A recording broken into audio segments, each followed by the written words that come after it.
Alright, hey guys, it's Miss Summers with a video about humidity. I wanted to show y'all how you can calculate relative humidity using some materials that you might have around your house. Alright, so hopefully you've already, excuse me, allergies, wow, springtime for sure. Alright, so hopefully you've already done the humidity note. If you haven't, quick recap or quick preview, I suppose. When we say relative humidity, what we're referring to is the ratio of the amount of moisture that's in the air compared to how much moisture the air can hold. So basically how full of water is the air. All right. Now, different temperatures of air can hold different amounts of water. So when it's really, really cold, the air doesn't have enough energy to hold water vapor, so it gets full really fast. You need a small amount of water to have a high humidity at a low temperature. When it's really warm like it is today, all right, hot air holds a lot of water because there's lots of energy in the air. That vapor can stick around. So it would take a lot more water to have a higher humidity. All right, when we talk about relative humidity, we talk about a percent, okay? Usually when you are listening to the weather person, the weatherman, the weather lady, whatever, they'll say, oh, you know, today's relative humidity is 50%. It feels really nice. Or, oh, today's relative humidity is 90%. That's really high. It's really muggy outside. That percent is how full the air is of water. All right, so if relative humidity is 50%, that means the air is currently holding 50% of the water that it's able to hold.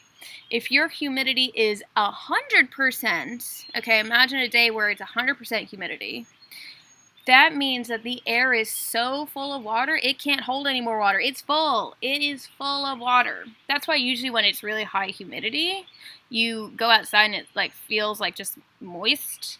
Somebody out there hates that word. Generally, when it's really high humidity, that means precipitation is likely because no more water can be held in the air, so it turns into precipitation. All right, so we measure relative humidity using an instrument called a Sling psychrometer. Now, I don't have an actual Sling psychrometer with me, but I've made one. All right, it's actually pretty straightforward, which is kind of snazzy. I've taken a water bottle. You don't really need this. I just have this as my base. I have two thermometers. You see right there, two thermometers.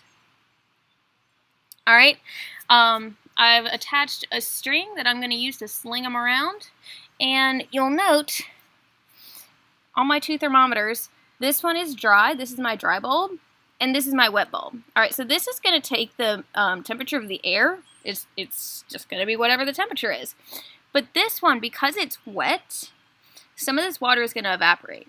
Now, evaporation, let me make sure I have this right. Evaporation is an endothermic reaction, which means it takes heat away from the environment. All right, so that causes the temperature to decrease. All right, so depending on what the humidity is going to change how much this thermometer changes. Okay, if the air is really dry, if it's not very humid, if the humidity is low, a lot of this water is going to evaporate. I did say evaporation, right? God, I hope I did. All right, a lot of this water is going to evaporate. All right, and this temperature will drop a lot. If the relative humidity is very high, the air can't hold a whole lot more water. Only a little bit of this is going to evaporate, and the temperature will drop just a teensy bit, okay? So I wanted to show you how that works, all right? So let me go ahead and demonstrate. I'm going to step back here, and I'm going to not hit anything, hopefully, and hopefully this won't break. This is the sling part of the psychrometer. So you want to do this for, you know, ideally a couple minutes. I won't do that for the whole, like, 2 minutes, because that's kind of annoying. I don't want to hit any of these bees either. There's lots of bees out today, which is a really good sign. That means everything's getting pollinated the way it should be, which is awesome. All right. All right, so let's see how that works. Okay, so I'm going to take note of both temperatures. So my dry bulb temperature, it's right there, is about 20 let's say 28 degrees. 28 degrees Celsius. Obviously not Fahrenheit. It's obviously a lot warmer than that. 28 degrees Celsius. Nice, comfortable. Really nice day out today. Really super nice. Alright. My wet bulb, over here you can see the temperature is not at 28. It's only at 20. What? That's crazy. There's an 8-degree difference. Now, obviously there's no percents on this bottle. These are just thermometers. Okay, now I got to figure out the ratio. Alright, now there's no formula you need. All you gotta do is look at a chart, a graph. And you know I love graphs, so let's do that. I'm gonna zippity zap over here to my Google Docs. I'm gonna see if I can't... I want to minimize me. No, but I don't want to go away. Oh, shenanigans. I'm back. I'm gone. I'm back. I'm gone. Ah! Can I... There we go. There we go. Okay. So, what you're going to do, you are looking for the dry bulb temperature, and you want the difference between your wet and dry bulb temperature. Alright, so I'm going to scribble on this. Alright, so our dry bulb temperature, no, that's not what I wanted. Our dry bulb temperature, which is right here, was 28 degrees, so pretty warm. 28's down here. Our difference is not 20, because 20 is not on here. We're looking for the difference. We are subtracting.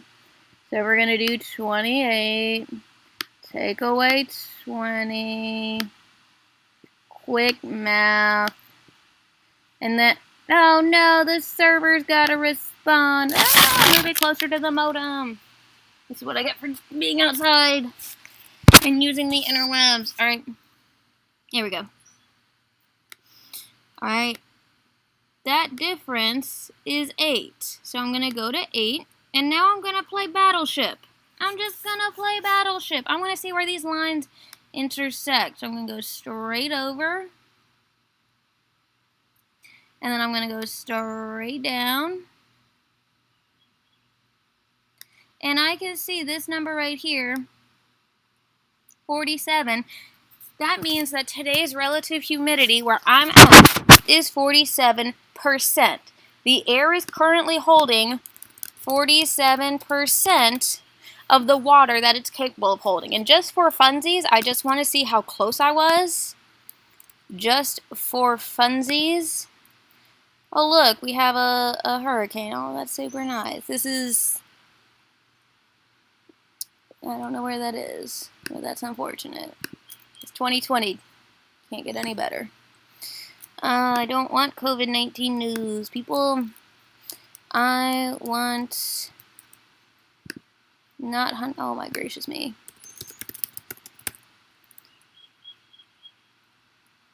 Not Huntington, West Virginia, you silly goose. So in Huntington, West Virginia, the humidity is 70%, which is higher than what we think it is here. Okay. Okay, let's see if this works. So we thought it was 47%. That's based on our calculations. Ooh! Humidity right now appears to be at 33%, which is really, really crazy low. That is really super comfortable, even though it's 81 degrees. Like, you can be out with, like, leggings and a t-shirt and you still feel nice. The sky is really super clear. Pressure is dropping, though, which might indicate that we might have some sort of weather system on the way. You know, remember when pressure drops, air is able to rise, and that makes clouds, and that causes weather. So we will just have to see and keep looking on that. But other than that, it looks like a great day to be outside, definitely for sure, as long as you're keeping your distance from everyone. Alright, so that was my humidity demonstration. Please let me know if you'd like to see another one, or you need another example or anything like that, okay? Have a great day, guys.